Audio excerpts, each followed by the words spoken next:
Hello again. In today's segment of the Armenian-American Perspective, which is the sixth show, which we will air later on today, Eastern Time, approximately 11 p.m. on March 10th, and it will be the morning of March 11th in Yerevan.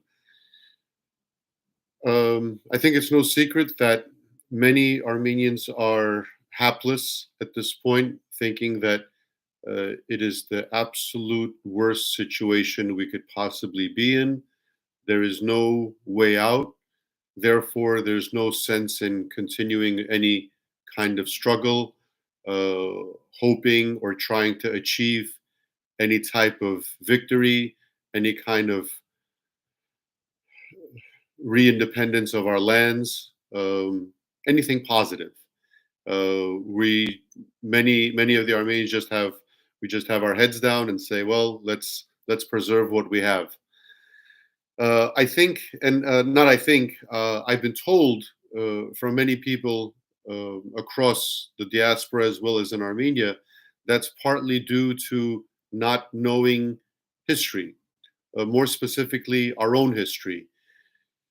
If we realize that we have come back from much worse than this, and that most struggles for independence are always led by the few. It's never the masses. Whether it's the American Revolution, it's not as if the entire population of the colonies wanted to be independent from British rule. It was a small percentage. Thankfully, for all of us living in the United States, that small percentage was very resolute in its determination, was very methodical in how it should do, from the writing of the Declaration of Independence and through the Revolutionary War and into the establishment of government. That was all done, and as I said, in a very resolute and methodical way. And today, 250 years later, we have the strongest nation, the wealthiest nation in the world, and that the world has ever seen. That also can be done for Armenia. Armenians, we need to realize that our history is rich. Our history is full of struggle, striving, and quite often success. We've had a difficult time of maintaining that success. That's an entirely different story. But it does not mean that we cannot achieve that success. We just have to take a look at our own history. Without taking much more of your time, we will delve into that later today with Martin Harutyunyan and try to convey to our viewers as much as possible that we should not be hapless, we should not be depressed, we should not be in a situation where we believe that this is it and we just have to deal with it. In other words, just lay down and die.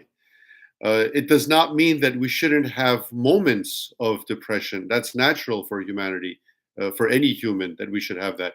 But we should also come to a point where we reason, even if it's us with ourselves, that if we accept this as a final fate, then it is no different than being in hospice and simply waiting to die, when you know that all things have been tried, all types of medicines, alternative medicine, east, west, and so forth. That's when you go to hospice, when you thought everything is done, and it's just a matter of making it as painless as possible, where they pump you full of morphine and you just wait to die. We are very far from that situation, and our own history proves that. We'll delve into that later. Please watch the program later this evening. Thank you.